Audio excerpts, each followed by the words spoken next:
السلام علیکم ورحمۃ اللہ وبرکاتہ۔ کیا آپ اہل سنت والجماعت کی کتب کو حجت مانتے ہیں؟ اہل تشیع کی کتب کو حجت مانتے ہیں یا تصوف کی؟ براہ کرم بتائیں کہ آپ دین کے احکام کن کتب سے لیتے ہیں قرآن کریم کے بعد؟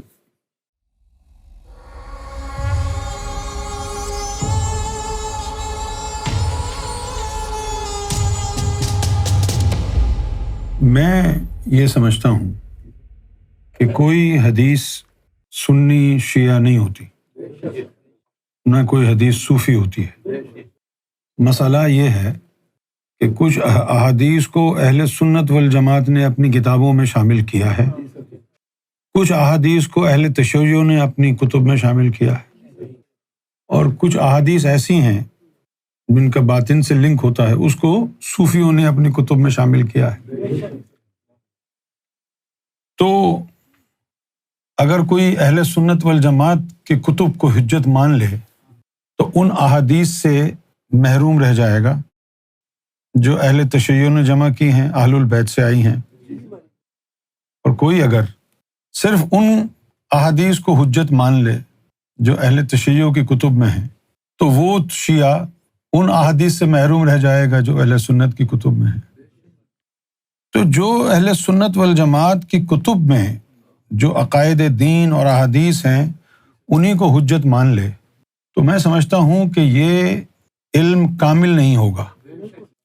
اسی طرح اہل تشیع اگر صرف اپنی کتب سے ہی احکام دین لے لیں اور جو سنیوں کی کتابوں میں احادیث موجود ہیں ان کو نہ لیں، کامل وہ بھی نہیں ہوگا۔ تو ہمارا طریقہ کیا ہے؟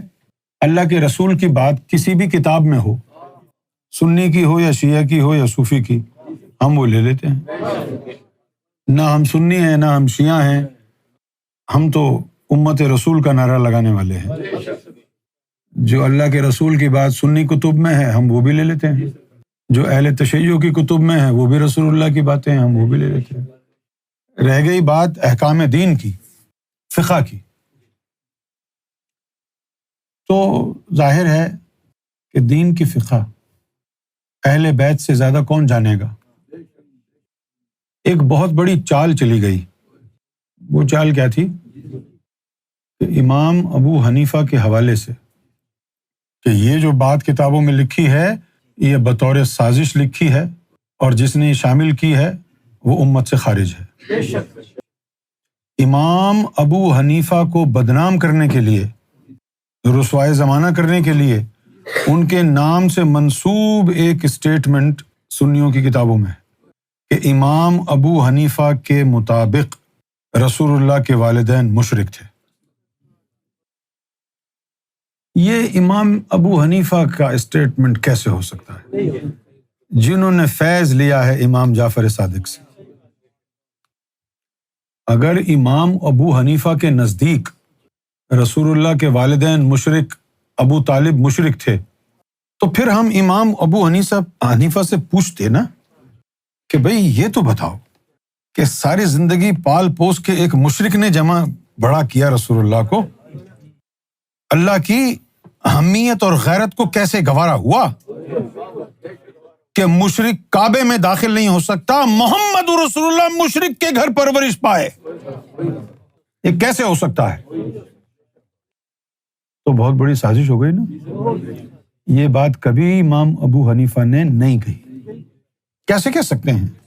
امام ابو حنیفہ ہیں، کوئی سنی شیعہ تھوڑی ہے، ان کا بہت بڑا مقام ہے رسول اللہ کی نظر میں۔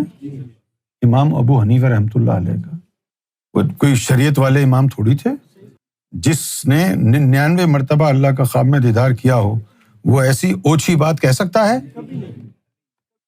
جو یہ امام ابو حنیفہ پر یہ جو بہتان لگایا ہے یہ بہت بڑی سازش ہے، اور جتنے بھی لوگ ہم کو سنتے ہیں، فالو کرتے ہیں، میں ان تمام سے درخواست کروں گا کہ اپنی معلومات درست کر لیں امام ابو حنیفہ کے بارے میں۔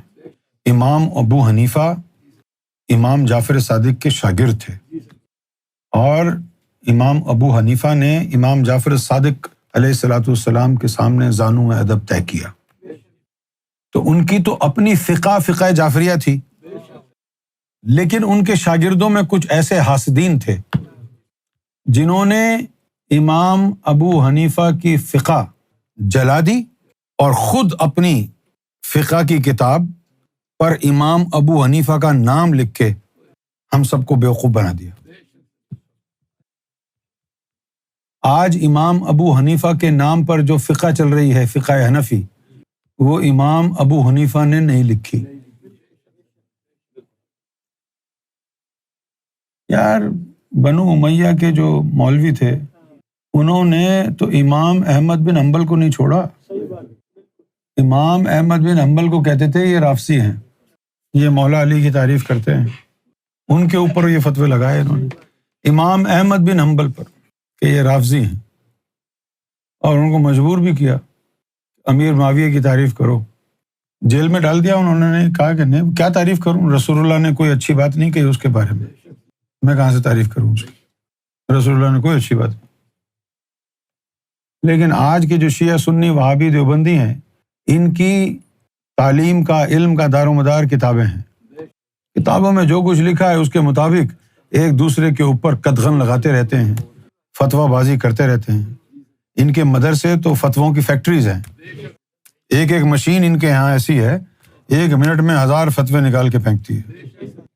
فتویٰ لگانے سے پہلے ان کو تحقیق کرنے کی بھی ضرورت نہیں ہے، دین کا بیڑا غرق کرنے والے یہی ہیں۔ علامہ اقبال رحمۃ اللہ علیہ نے فرمایا ہے، بمصطفیٰ برسا خیش را کے دیں ہماؤست، اگر بہو نہ رسیدی تمام بو لہبیست، کہ تو مصطفیٰ صلی اللہ علیہ وسلم تک رسائی حاصل کر لے، کیوں کہ ذات مصطفیٰ ہی دین اسلام ہے۔ اگر بہو نہ رسیدی، اگر رسول اللہ تک تو رسائی حاصل نہ کر پایا، تیرے تمام اعمال بو لہب جیسے ہیں۔ جب ہر امتی کا مقصد حیات رسول اللہ تک رسائی ہے، تو جس کی رسائی رسول اللہ سے ہو گئی اس کو رسول اللہ کے علاوہ کسی اور سے احکام دین لینے کی کیا ضرورت ہے؟ بھائی جس کی رسائی رسول اللہ تک ہو گئی اس کو کیا ضرورت ہے کسی اور سے احکام دین لے؟ اللہ کے رسول کی حدیث کسی بھی کتاب میں ہو ہم تو اسے لے لیتے ہیں، صوفیوں کی کتاب ہو، شیعہ کی کتاب ہو، سنیوں کی کتاب، کیونکہ ہمارے نزدیک حدیث رسول اللہ کا فرمان ہے۔ اب رسول اللہ کا فرمان تو شیعہ سنی نہیں ہوتا نا ہوتا ہے کیا؟ رسول اللہ کا فرمان جہاں بھی ملے لے لو، اللہ کے رسول کا فرمان ہے۔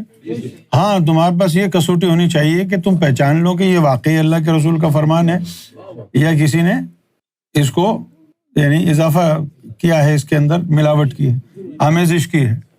کیونکہ بے شمار ایسے اسٹیٹمنٹس ہیں کہ جن کا رسول اللہ سے کوئی دور دور کا واسطہ نہیں ہے اور ان کو رسول اللہ کی ذات سے منسوب کیا ہوا ہے۔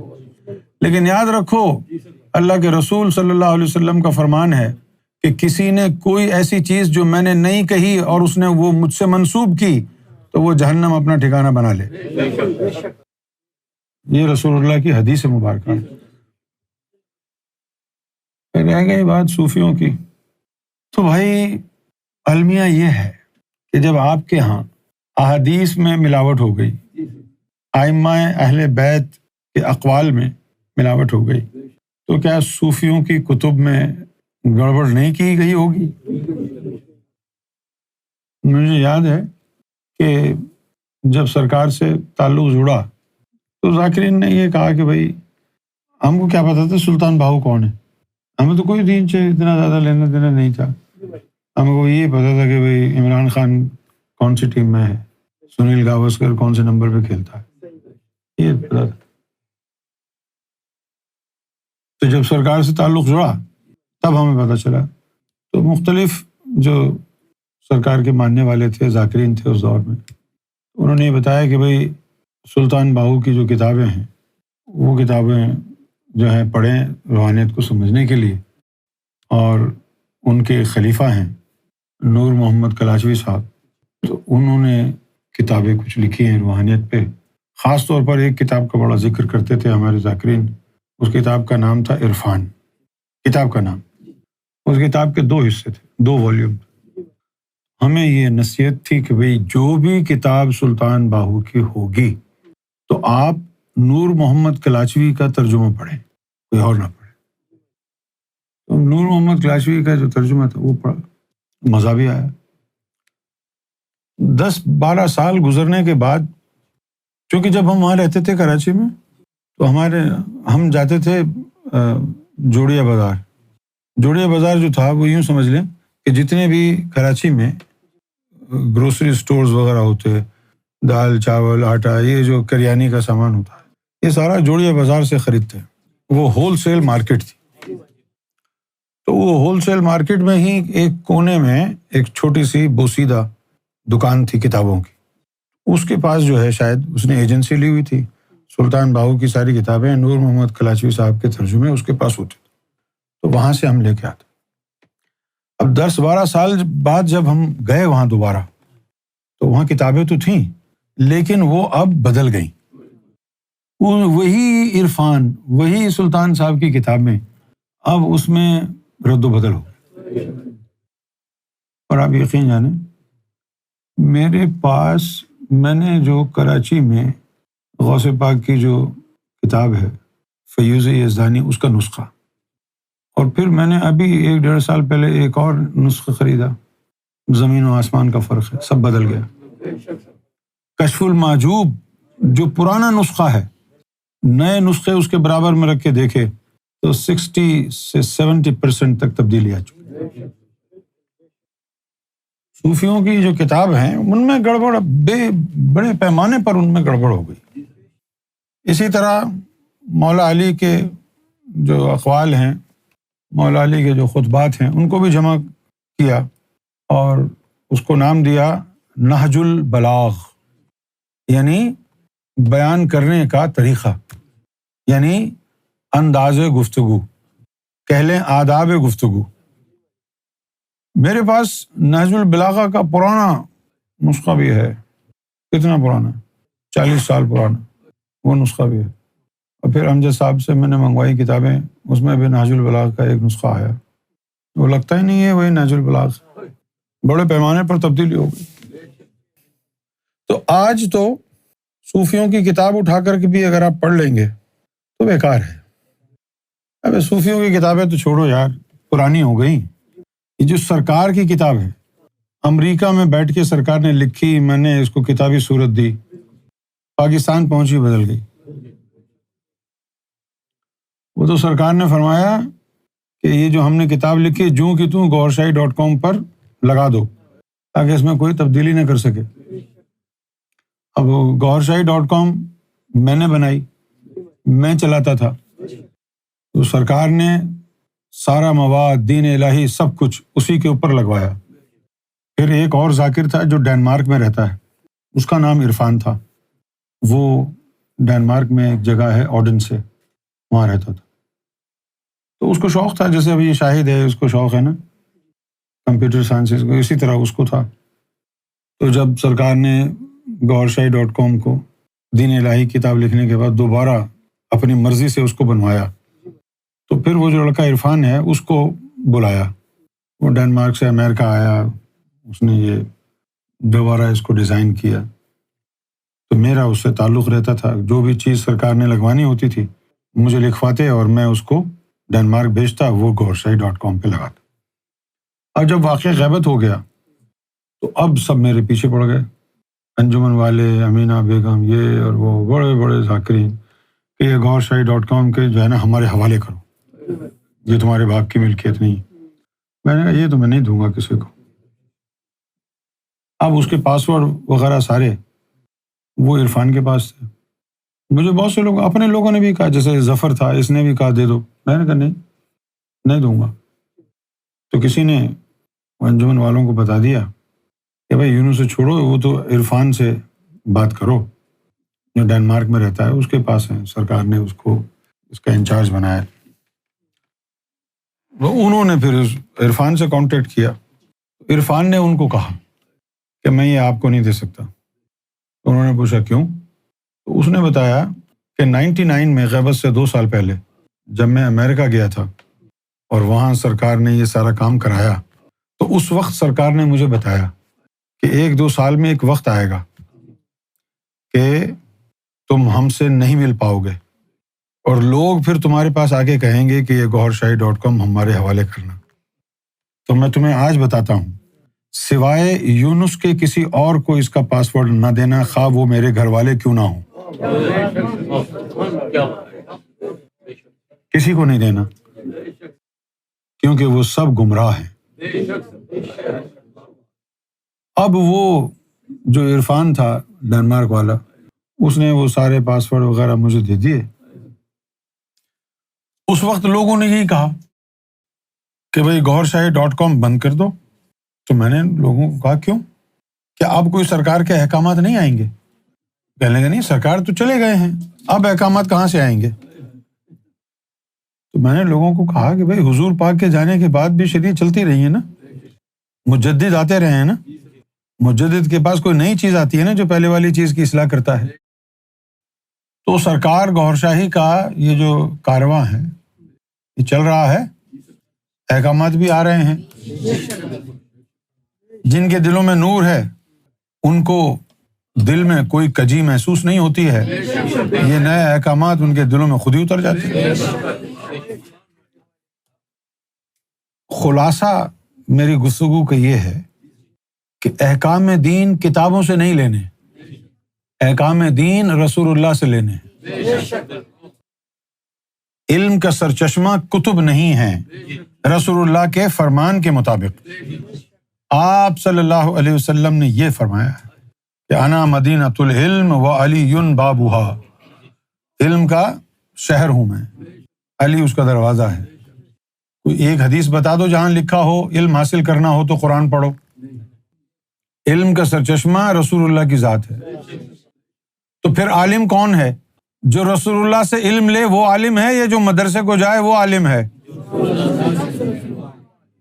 اور رسول اللہ نے یہ بات فرمائی، علماء من صدری، اور سادات کے بارے میں کہا کہ وہ من صلبی، سادات من صلبی والفقراء من نور اللہ تعالی، یہ حدیث شریف ہے۔ تو آپ کا سوال یہ تھا کہ بھئی کون سی کتب سے آپ احکام دین لیتے ہیں؟ کتابوں سے نہیں لیتے، رسول اللہ سے لیتے ہیں۔ دین مجو اندر کتب او بے خبر، دین کتابوں میں نہیں ہے اے بے خبر، دین مجو اندر کتب او بے خبر، علم و حکمت از کتب، دین از نظر، نظروں سے عطا ہوتا ہے دین۔ اب ہم کو تو بولتے ہیں کون سے مدرسے میں گئے؟ اب مجھے بتائیے ابراہیم علیہ السلام کے مدرسے کا نام کیا ہے؟ موسیٰ علیہ السلام ہارورڈ یونیورسٹی گئے تھے؟ تو پھر ان کی تعلیم کیسے ہوئی؟ جبریل کے ذریعے۔ تو بھائی رسول اللہ کے بعد کیا جبریل کا بین لگ گیا ہے دنیا میں آنے پہ؟ اب وہ کسی کی تعلیم و تربیت نہیں کر سکتے؟ یہ باطنی تعلیم ہے کیوں؟ تاکہ تمہارے دل منور ہوں اللہ کے نور سے، حبر اللہ سے جڑیں، رسول اللہ تک رسائی حاصل ہو۔ صحابہ نے رسول اللہ سے دین لیا، ہم بھی تو محمد رسول اللہ کے امتی ہیں، تو اللہ تعالیٰ ہم کو اس بات پر محرومی کیوں رکھے گا کہ ہمارا حضور سے کوئی تعلق نہ جڑے، ہماری رسول اللہ سے رسائی نہ ہو، ہماری رسول اللہ سے ملاقات نہ ہو۔ اگر ہماری رسول اللہ سے ملاقات نہ ہو تو پھر قبر میں جب ان کی تصویر دکھائے گی ہم سے کیوں پوچھیں گے کہ بتاؤ یہ کون ہے؟ جب ہم نے دیکھا ہی نہیں تو کیا جواب دیں گے اس کا؟ ہمیں کیا ضرورت ہے احکام دین کتابوں سے لینے کی؟ جبکہ علم کا شہر رسول اللہ ہے، دروازہ اس شہر کا مولا علی ہے۔ مولا علی تک جانے کے لیے ہمارے پاس gohar-shahi کی ذات ہے، نسبت یار جڑ گئی، علی بھی مل گئے، محمد بھی مل گئے، اللہ بھی مل گیا۔ رہ گئی بات اہل سنت والجماعت کی، اہل سنت والجماعت کے علماء نے کیوں نہیں بتایا امت کو کہ ہمیں علی کے نام کے ساتھ حضرت نہیں لگانا، مولا لگانا ہے؟ یہ زیادتی کس کی طرف سے ہوئی؟ رسول اللہ نے فرمایا تھا کہ میں تم میں 2 چیزیں چھوڑے جا رہا ہوں، ایک کلام الہی اور ایک میری اہل بیت۔ سنیوں نے کیوں اہل بیت کو نکال کے سنت کر دیا؟ کیا آپ بھروسہ کریں گے سنیوں کی کتابوں کا؟ ہمیں کیوں نہیں بتایا اہل سنت کی کتابوں نے کہ اللہ تعالیٰ نے اہل بیت کی محبت ہم پر فرض کی ہے. جو رسول اللہ نے انعام دیا ہے دین اسلام کا، اس کا معاوضہ سمجھ لیں آپ. اس طرح قرآن نے کہا اے رسول اللہ صلی اللہ علیہ وسلم، ان کو مسلمانوں کو کہہ دو کہ میں نے تم کو دین اسلام دیا اور اس کا کوئی معاوضہ نہیں مانتا سوائے اس کے کہ تم میری اہل بیت سے محبت رکھنا. یہ قرآن اہل سنت والجماعت نے ہم کو کیوں نہیں بتایا یہ کہ اہل بیت سے محبت کرو؟ اگر ہم اہل بیت کی محبت کا درس حاصل کر لیتے تو آج ہم سب فقہ جعفریہ ہوتے، امام جعفر صادق کی فقہ پر ہوتے، کیونکہ ہم کو یہ انڈرسٹینڈنگ ہوتی کہ اہل بیت سے زیادہ دین کوئی نہیں جانتا مسلمانوں میں، لہٰذا جو اہل بیت دے رہے ہیں وہ لے لو.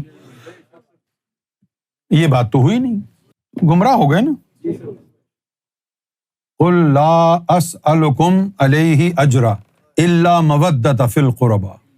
یا رسول اللہ کہہ دو کہ جو تم کو دین دیا ہے اس کے بدلے میں تم سے کوئی اجرت نہیں مانگ رہا سوائے اس کے کہ میری اہل بیت سے محبت رکھو. یعنی تیرے ایمان کی، تیرے دین کی زکوٰۃ اہل بیت کی محبت ہے. قرآن کے مطابق دین کے احکام اب کہاں سے لیں جب قرآن نے یہ سب کچھ بتا دیا. ایک جیسی دو آیتیں قرآن میں ہیں، دونوں ایک دوسرے کے اپوزٹ ہیں. اس کو انگریزی میں کہتے ہیں کانٹرڈکشن، تضاد. کیا ہیں؟ ایک آیت میں لکھا ہے کہ انک لا تہدی من احببت ولکن اللہ یہدی من یشاء. اے رسول صلی اللہ علیہ وسلم، تو اسے ہدایت نہیں دے سکتا جس سے تو محبت کرے، بلکہ اللہ جسے ہدایت دے. اگر یہ واقعی اللہ کا کلام ہوتا تو پھر سب بکواس ہے. پوچھو کیوں؟ یار رسول اللہ کسی سے محبت کریں تو اس کو ہدایت نہیں دے سکتے، تو ہم رسول اللہ سے محبت کریں تو کیسے ہدایت ملے گی؟ جب ان کی محبت سے ہمیں ہدایت نہیں ملے گی تو ہمیں رسول اللہ کی محبت کا کیا فائدہ ہے؟ دونوں آپس میں ٹکرا گئیں. وہ کیسے؟ قرآن کہتا ہے کہ انک لا تہدی من احببت، رسول اللہ جس سے آپ محبت کریں اس کو ہدایت نہیں دے سکتے. اور رسول اللہ کہتے ہیں لا یؤمن احدکم حتی اکون احب الیہ من والدہ وولدہ والناس اجمعین، کہ تم مومن ہی نہیں بن سکتے جب تک اپنے ساری کائنات میں ماں باپ سے زیادہ محمد رسول اللہ سے محبت نہ کرو. رسول اللہ کہہ رہے ہیں میری محبت کے بغیر مومن نہیں ہو. اللہ کہتا ہے کہ تو رسول اللہ جس سے محبت کرے اس کو ہدایت ہی نہیں دے سکتا. ٹکرا گئی نا. یہ قرآن کی آیت نہیں، یہ اللہ کا کلام نہیں، یہ بنو امیہ کا اضافہ ہے. اصل جو آیت ہے وہ ابھی آپ کو میں بتاتا ہوں اللہ نے کیا کہا. اسی صورت میں سورہ شعراء میں آگے جا کے پھر اللہ تعالیٰ کہتا ہے انک لتہدی الی الصراط المستقیم. معلوم مطلب کیا ہوا کہ یا رسول اللہ صلی اللہ علیہ وسلم آپ کے علاوہ کون ہے جو صراط مستقیم پر چلائے؟ یہ سچی ہوئی نا. ہاں اللہ تعالیٰ فرماتا ہے انک لتہدی، یعنی ہدایت سے پہلے لام لگایا ہے، یعنی خصوصیت اس کی بنائی. انک لتہدی، یا رسول اللہ جو ہدایت آپ دیں ایسی ہدایت تو ہو ہی نہیں سکتی، آپ کے علاوہ تو ہدایت دے ہی نہیں سکتا کوئی. یہ تو سمجھ میں بھی آتی ہے بات. وہ بات کیسے سمجھ میں آئے گی کہ جس سے رسول اللہ محبت کریں اس کو ہدایت نہیں دے سکتے؟ اب یہ تو صاف نظر آ رہا ہے امیر معاویہ کی بنائی ہوئی آیت ہے. لیکن مسلمان کبھی مانیں گے ہی نہیں کہ قرآن مجید کے اندر بھی تعریف ہو سکے. یہ ہے نا تعریف. اگر دونوں کو اللہ کی آیت مانتے ہو تو رسول اللہ کے گستاخ ہو جاؤ گے. اگر رسول اللہ ہدایت دینے نہیں آئے تو پھر کیوں آئے؟ رسول اللہ ہدایت نہیں دے سکتے کیونکہ ہمارے نزدیک تو رسول اللہ قرآن سے بڑے ہیں. قرآن اللہ کا کلام ہے، صفت رحمان ہے. محمد رسول اللہ اللہ کا محبوب ہے. اس کا بدن، اس کا روح، اس کا قلب اللہ کی ذات کے قدیم تجلیات کا مرجع اور منقع ہے. رسول اللہ سے بڑا انتشار الہی کا موجب کوئی اور نہیں ہو سکتا. رسول اللہ سے بڑا کوئی مظہر اظہار الہی نہیں ہو سکتا، کیونکہ رسول اللہ کے لیے قرآن کہتا ہے لقد کان لکم فی رسول اللہ اسوۃ حسنہ، جو رسول اللہ کر کے دکھا رہے ہیں وہ کرو، وہی تمہارے لیے نمونہ ہے، وہی تمہارے لیے طرز حیات ہے۔ اور پھر آگے جا کے کیا آیا؟ قل ان کنتم تحبون اللہ، جو اللہ سے محبت کرنا چاہتے ہیں ان کو کہہ دو ان کنتم تحبون اللہ، اللہ سے محبت کرنا چاہتے فاتبعونی، میری اتباع کرو، میری اتباع کرو گے تو کیا ہوگا؟ یحببکم اللہ، میرے رنگ میں رنگ جاؤ، تمہیں اللہ سے محبت کرنے کی ضرورت نہیں ہے، تم مصطفیٰ کے رنگ میں رنگ، اللہ تجھ سے خود محبت کرے گا۔ یہ ہے حقیقت۔